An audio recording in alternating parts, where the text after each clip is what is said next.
Good Tuesday evening, September 10th, and welcome to the NCWLIFE Evening News. I'm Grant Olson. Here are a few of the stories we have coming up for you tonight. Aging heating and cooling systems inside Wenatchee schools are creating some issues at the start of the school year. A Marine from Manson, based at Camp Pendleton, has not been heard from in more than 2 weeks, and the military says he's not considered missing, but deserted. Much cooler tomorrow with a 50-50 chance for rain. Your full local weather forecast straight ahead.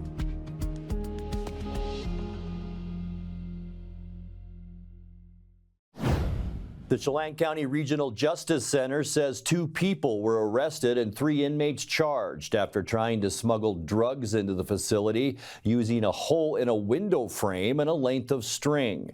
Jail Director Chris Sharp says the arrest happened last month after the inmates coordinated with people outside the jail to lower a string through the gap around the 4th floor window and reel in a supply of drugs their accomplices tied to it. Sharp told Chelan County commissioners the plan was foiled after the inmates' phone calls were intercepted.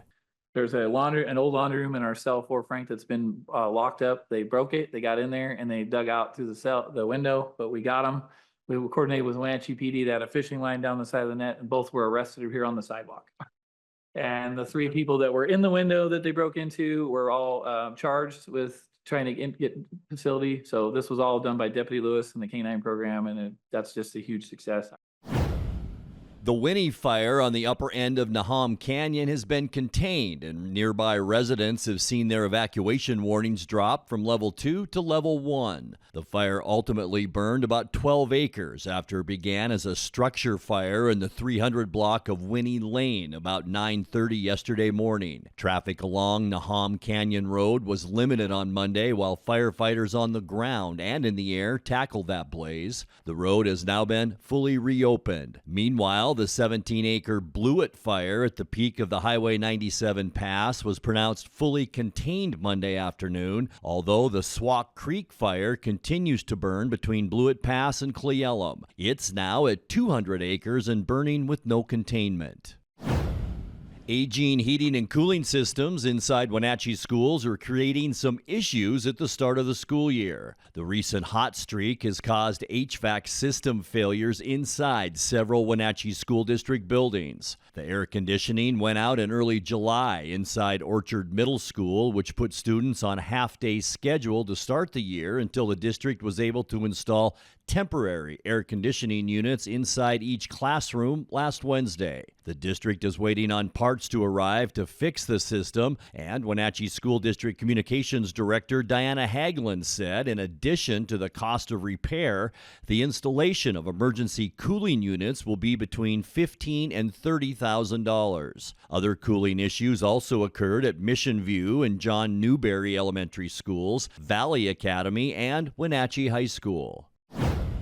Chelan County has received a troubling financial assessment from the Washington State Auditor's Office. The audit found errors in Chelan County's disclosures of investments and cash on hand for 2022. That year, the county was forced to correct its financial statements after failing to report $24 million in investment funds and about $950,000 in the county roads fund. Chelan County Auditor Skip Moore, whose office prepares the year-end financial reports, told the state there will be increased scrutiny for balance sheets provided by individual county departments. When we come back, the Chelan-Douglas Regional Port Authority has shared an update on the construction of the Trades District, and Washington Senator Maria Cantwell is urging wildland agencies not to outlaw the use of fixed climbing anchors in National Park and Forest Service wilderness areas. I'm Grant Olson, and you're watching the NCWLIFE Evening News. Caught in a conflict? Family? Workplace? Neighbor? Business? Housing disputes? Wenatchee Valley Dispute Resolution Center provides mediation services, a cost-effective and efficient way to provide a written resolution to disputes and issues. Plus, we offer mediation training and community education on conflict resolution and communication skills. Contact us to learn more.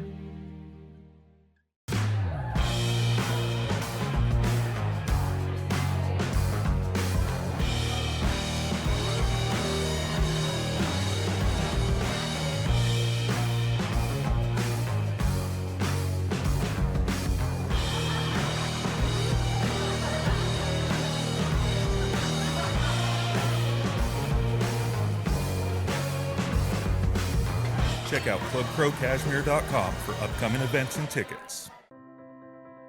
Now there are even more reasons to meet at the Pybus Market. Outdoor dining and tastings, the fabulous Farmers Market, Saturday artisans on the concourse, and your favorites all week long. No matter the reason, it's always time to meet at the Pybus Market.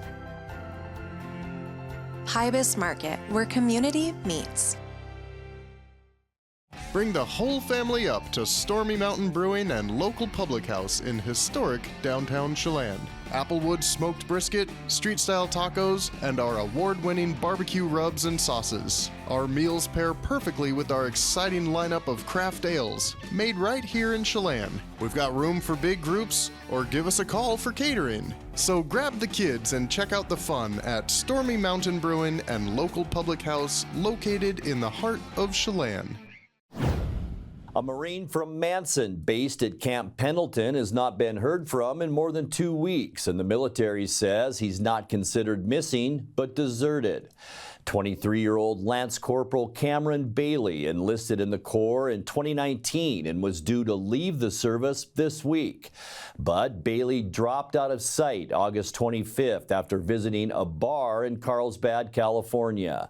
He was at first classified as missing, but the Marine Corps says Bailey has since been seen on and near Camp Pendleton and hasn't returned to official duty. Last night, surveillance video spotted him in a restaurant on the base.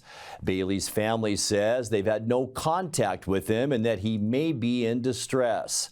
A donor is offering a $15,000 reward for information leading to his safe return. The Chelan-Douglas Regional Port Authority has shared an update on the construction of the Trades District, the renovation of 12 existing structures into incubator spaces for budding businesses. Crews began working on the 8-acre property located at the Pangbourne Airport Business Park earlier this year. This morning, the port's construction manager, Nick Rohrbach, gave an update to the project's construction. Rohrbach says crews are currently finishing up the foundation work and will soon begin wall construction. Construction is scheduled for completion by March of next year. In other news, the port has also unveiled 8 executive hangar pads along the west side of the airport that are now available for development. Interested parties can contact the port to inquire about the sites. Washington State Senator Maria Cantwell is urging wildland agencies not to outlaw the use of fixed climbing anchors in National Park and Forest Service wilderness areas. Rock climbers across the West rely on anchors driven into rock walls on established climbing routes, but new guidance released last year by federal agencies could force a review of all existing anchors and perhaps require them to be removed. Cantwell led fellow senators, including Patty Murray, in an August 30 letter to the Department of the Interior, urging the National Park Service and U.S. Forest Service to reconsider the proposal. No new rules for backcountry climbing have yet been finalized. Coming up next, tomorrow marks 23 years since the tragic events on September 11th, 2001. In tonight's feature story, a look at events taking place at the 9/11 Spirit of America Memorial in Kashmir to commemorate the day. Possible rain with much cooler temperatures tomorrow, with temperatures in the 70s the rest of the week. I'll have all the details coming up in your full local weather forecast. That and much more still to come tonight. Please stay with us. Raising a family may have seemed overwhelming to your parents, but they weren't. Coach, teacher, life guide, caregiver. Family takes care of family. And as the circle of life continues, you now are their caregiver. It may seem overwhelming, but we're here to help you find the support services necessary so you can provide quality care to your elders. Call Aging and Adult Care of Central Washington at 1-800-572-4459.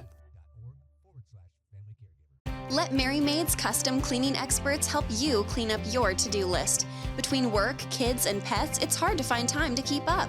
Let Merry Maids of Wenatchee help. Merry Maids cleaning experts can help keep your home or business fresh, neat, and exactly how you'd clean it, if only you had the time.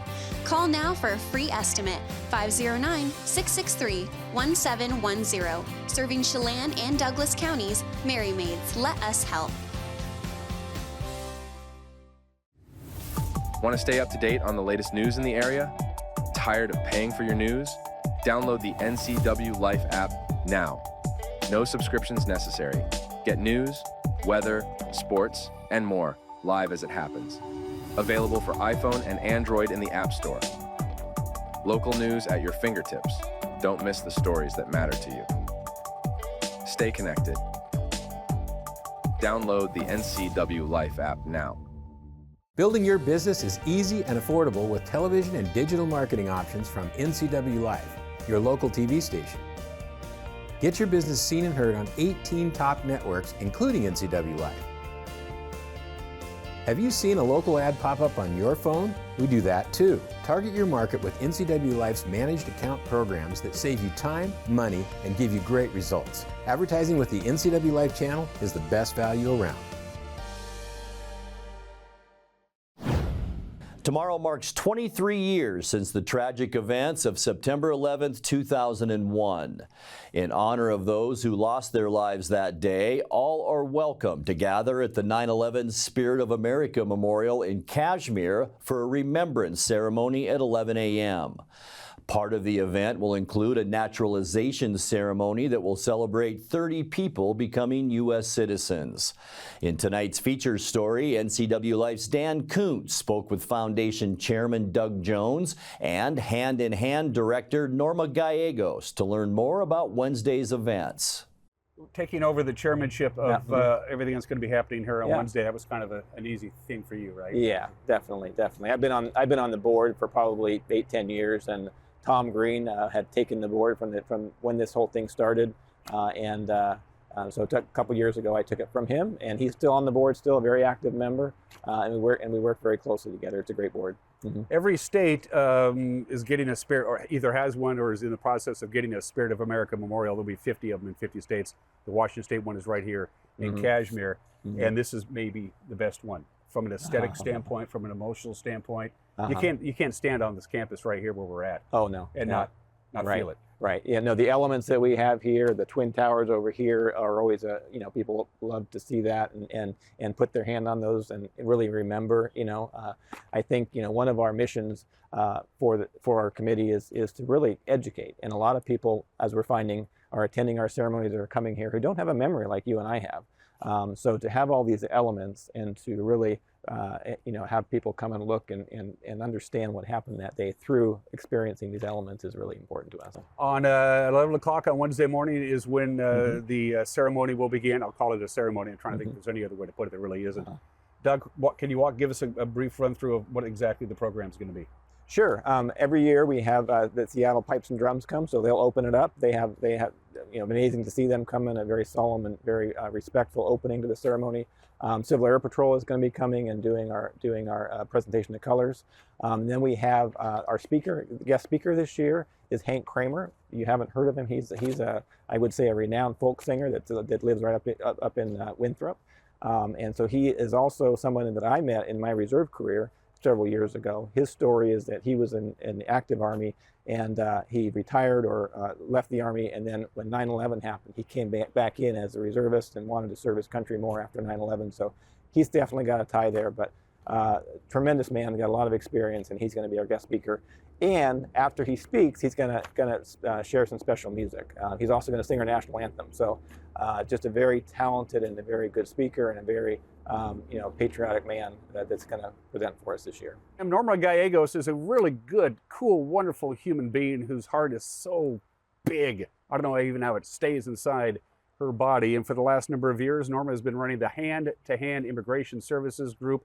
It's a nonprofit that helps people who want to become American citizens become an American citizen. And Norma will be the first one to tell you it ain't easy. Yes, Hand in Hand Immigration Services, as you mentioned, is a nonprofit organization accredited by the Department of Justice to facilitate the immigration work, which could be very complicated for many. Talk about Wednesday here at the Spirit of America Memorial. You're going to be swearing in some new American citizens. Talk about what you have planned for Wednesday. Where our USCIS field office in Yakima has elected 30 people that will be here, and the director will be doing that here live. Most of the majority of the folks are between the age of 18 to the age of 90. So there's people from different areas, different countries. One of the reasons that we want to do it publicly so people can also honor this day that was tragically something that we should never, ever forget. And that is part of the test. One of the questions, I believe is question number 86, is what major tragedy occurred on September 11, 2001. And there's many questions that a lot of us take for granted. So you'll see people with different faces, different backgrounds, different stories, but they all have gone through the screening 8th step to be here and do that in front of, and that's the last thing they do. And right away, we encourage them to also vote, giving them that voice and that opportunity. So there'll be many emotional moments, different colors, different countries, different people with a different story. Time now for a check of your north central Washington weather forecast. Hope your Tuesday was a good one. Boy, it was a warm one yesterday with 90 degrees, noticeably cooler today. And that's all thanks to the increasing cloud cover that began to move in late this morning into our early afternoon. And that's all ahead of a big low pressure trough that will change our weather as we move into the middle and end of our week. And it's going to start actually overnight tonight with some light rain showers. We aren't expecting a whole lot anywhere from 1/100th to 1/10 of an inch of rain here.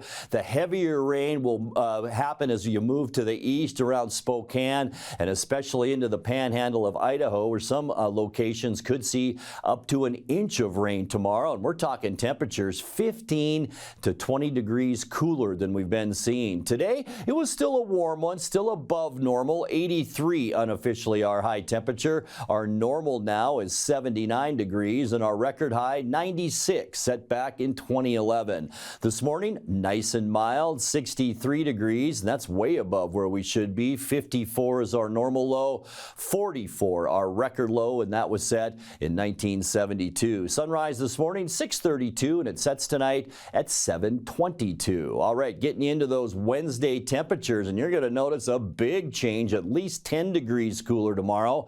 73s in the Columbia Basin for Moses Lake, Ephrata, and for Quincy. Wenatchee will be just slightly cooler. That goes for Eniat and Chelan, all of us at 72. And then look at the 60s. Lake Wenatchee, Leavenworth, Cashmere, you're going to see a high tomorrow of 69 degrees. And get used to that. Looks like some cool weather on the way. Tonight, cloudy skies. There is that area of low pressure we talked about earlier. That's going to bring some clouds our way. Not so much rain showers in our evening hours, but after midnight, I think we could start seeing some light rain. Lows again around 60. For Wednesday, good chance for rain. Mostly cloudy, a 50-50 chance here in the Wenatchee area. And those showers will be scattered throughout Washington state. Much cooler. Our highs tomorrow, as we just talked about, around 70 degrees, maybe a little bit above. On Thursday, partly cloudy skies. The low moves over into eastern Montana. High pressure noses in. That could kick up a little breezy activity on Thursday afternoon. It's going to warm up somewhat too, back closer to normal. Your Thursday high in the mid-70s. For Friday, mostly sunny. Just some of those high clouds in north central Washington. We're going to continue to warm up just a little bit for football on Friday. Looks like a nice one with high temperatures near 80 degrees. And then getting you into the weekend, once again, there's that high pressure pushing into the Pacific Northwest. It's going to bring mostly sunny skies our way. High temperatures consistent into those upper 70s. For your Sunday, partly cloudy skies. A few more clouds move in with a strong west and northwesterly flow. We'll cool down slightly on Sunday with high temperatures into the mid-70s. And then for Monday, partly cloudy, and it's going to be even a little bit cooler. Notice the big northwesterly flow moving into Washington. That'll bring that cooler air in with high temperatures Monday in the low to mid-70s. All right, your 7-day forecast, 57 overnight tonight. Big change in temperature. temperature, and we could be a little bit wet for our Wednesday. A 50% chance of rain and 70 for our high. 75 on Thursday, 79 for your Friday, and getting you into the upcoming weekend, a mix of clouds and sun. Very mild, though, mid to upper 70s, and we'll drop down into the mid 70s on Monday with partly cloudy skies. And that's a look at your North Central Washington weather forecast. Coming up next, tonight's sports report with Eric Granstrom and more as the NCWLIFE Evening News continues right after this.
And a good Tuesday to you. A day after digesting Seattle's 26-20 win over Denver, Coach Mike Macdonald met with reporters on Monday. Despite an overwhelmingly negative way to start the game with a sack, an interception, and 2 safeties given up, Macdonald was particularly proud of his offense and how Geno Smith kept everyone together. Well, there's room for improvement. I mean, you can't. There's no one's going to turn the tape on in the first half and be excited about what they saw. But to their credit, they kept plugging away, and I thought the second half the guys played well together. There's a couple plays you want back, but on the whole, I thought the second half was a great job of those guys responding and coming back and playing some good football. Yeah, I mean, people are going to look to how he's handling those situations, and he's the first guy that he's staying positive, and you just felt there was no panic from Geno, and he knew it was going to come around, and it's just a matter of time. So. I wasn't surprised. It's what I expect from Geno. It's what we all expect from him, but that's the type of guy that he is. It was Macdonald's first win as an NFL head coach, and he said he was blown away at the amount of text messages and phone calls offering congratulations. People that I have relationships with, I really appreciate everybody reaching out, congratulating our win. And I do the same thing with people around the league that do a great job that I have relationships with too. So. You know, this coaching thing is it's a funky fraternity of it's smaller than you think, and it's this close-knit thing. And when you work with great people, you want them to have success, you know, until you play them. But even then, it's like this healthy competitive rivalry where you have this mutual understanding where you're trying to, you know, get each other while you're playing one another. But once it's over, you respect the position that people are in. That, you know, it's really your responsibility to go, you know, try to handle business when you're going against one another. But I really appreciate everybody reaching out. That was really cool. Seattle takes its 1-0 record on the road this Sunday to face the 1-0 New England Patriots. Kickoff set for 10 a.m. on CBS. Well, the Mariners are back home tonight to begin a 9-game homestand with the first of 2 against San Diego. The Padres lead the wild card race in the National League with an 81-64 record, 5.5 games back of the Dodgers in the NL West. Seattle remains 4.5 back of Houston in the AL West with a 73-71 record. George Kirby gets the ball for Seattle tonight, while the Mariners hitters will face Yu Darvish. First pitch slated for 6:40, and that'll be on Root Sports Northwest. Well, the only team in action Monday was the Angels, with LA downing the Twins 6-2. Now, Minnesota's loss helped the Mariners and 2 other teams giving chase in the American League wildcard race. The Twins are now 3.5 games ahead of Seattle, Boston, 3 games ahead of Seattle, Boston, and Detroit for that final playoff spot. Kansas City continues to slip back to the pack after a 10-4 loss to the Yankees. A busy night for area soccer and volleyball teams in north central Washington. In prep girls soccer today, Cashmere's on the road at Wahluke, while Okanagan hosts Reardon and Pateras plays at Liberty Bell. The night games have East Valley at Wenatchee, Quincy's hosting Deer Park, Omax at Cascade, Eastmont hosts Ephrata, Othello visits Moses Lake. Meanwhile, a busy night on the courts already underway. Republic hosting Silp Lake in volleyball. Eastmont visits Ephrata, Quincy hosts Omak, Lake Roosevelt is on the road to Wilson Creek. Cashmere plays at Wahluke, Cascade hosts Thorpe, Pateras up the Methow Valley at Liberty Bell, Antioch plays host to Bridgeport, and Othello visits Moses Lake. Well, Wenatchee High School is hosting a first-time event called the Wenatchee Youth Sports Spectacular. It'll be on Wednesday in the Apple Bowl. Wenatchee High School principal and athletic director Eric Anderson says it's an effort to show Wenatchee School District youngsters the sports they could eventually play. Tomorrow evening, we are holding our first, we call it Wenatchee High School Youth Sports Spectacular, but really, from the high school perspective, we're just kind of leading this work to kind of bring everybody together. And the purpose of tomorrow night is really to connect the youth in our valley to the organizations that provide youth athletics and activities. What we saw, obviously, over the pandemic was kind of a reduction in the number of our youth in being involved in things. And last spring, we started talking about what can we do as a system, as a school system, to really kind of jumpstart that back up and move in a different direction. And so we came up with this idea of bringing together our youth organizations and giving them an opportunity to kind of meet and greet kids and families, and hopefully our students, our elementary and middle school students, find a connection to something in our valley that they can get involved in and participate in. And as we know, when students are involved in something, their attendance is better, their confidence is higher, their academic performance is greater. And so we want to see a growth in those numbers in terms of our students involved in these things. So that's really kind of the purpose of tomorrow night, is really to bring everybody out. And again, we've got about 30 organizations that have signed up to be part of that, and they're going to be right here on the Apple Bowl field. And again, we've got interpreters that are going to be here as well. We want to make sure that we don't have a language barrier that stops our families and our students from connecting to these organizations. And then any of the money that we raise, so there is a small cost to the organizations to participate in that. And all that money that we bring in, we are actually donating to the Wenatchee Valley Sports Foundation to offset any sort of barriers, financial barriers that our youth athletes might have in participating in these organizations. So we're pretty excited about it. The Wenatchee Booster Club will be there to pick up your favorite Panther paraphernalia, while the concession stand will be open to grab a bite. Anderson paints the picture for what kids and families will find when they come to the Apple Bowl tomorrow night. There's no time frame. There is no schedule. We're going to have basically our organizations will have tables and tents set up here on the Apple Bowl. Our high school athletic teams are going to be connected to them because, again, one of the things that we would love to see is a connection between our youth athletics and our high school athletics. And again, kind of inspiring our youth to be excited about being a Panther, a future Panther athlete. So here, really, this is just going to be, the field's going to be full of organizations that are going to have tables, tents, information. We're going to have our band playing up in the stadium. We've actually got CVCH's mobile health truck that's going to be here to help offer youth physicals if families want to participate in that. So again, it's just going to be a live, festive environment where we're going to have 2 hours of just kind of an open meet and greet and get connected, and we'll go from there. It's the first time we're trying this, so we'll learn from it, and we'll continue to get better as we go forward. Best of all, the entire event tomorrow night is free. Free admission. There's no cost for anybody. I mean, again, the hope is that we've got, I would love to see every one of our elementary, middle school kids with their families out here trying to figure out what it is that I can be involved in. What can I be connected to? We'd love to see that. We'd love to see big numbers around that participation. Wenatchee Sports Spectacular runs tomorrow from 6 to 8 p.m. in the Apple Bowl, and again, it is free. That's a look at sports news. I'm Eric Granstrom. Have a good Tuesday. On the next edition of Wake Up Wenatchee Valley, it's never too early to talk about Wenatchee Wild Hockey. Preseason is well underway. Opening night, September 21st, with the Thunderbirds coming to town. Austin, you'll be my guest, and we're talking hockey, buddy. It was a great game on Saturday night against Tri-City. Wild are back at home next weekend against Seattle. But it's preseason, 3 games on the road this weekend. We've still got hockey to talk, even if the seats don't fill up here until next week. And they will fill up, guarantee you that. Austin Grade, broadcasting voice of the Wenatchee Wild, on the next edition of Wake Up Wenatchee Valley. And that will do it for our newscast tonight. For more news from around North Central Washington, you can find us at NCWLIFE.com, on our social media channels, or on our mobile app for iPhone and Android. And remember, if you see news happening, we'd like to hear from you. Email us at news@ncwlife.com or give us a call at 888-6295. I'm Grant Olson. Thanks so much for being with us, and have a great night.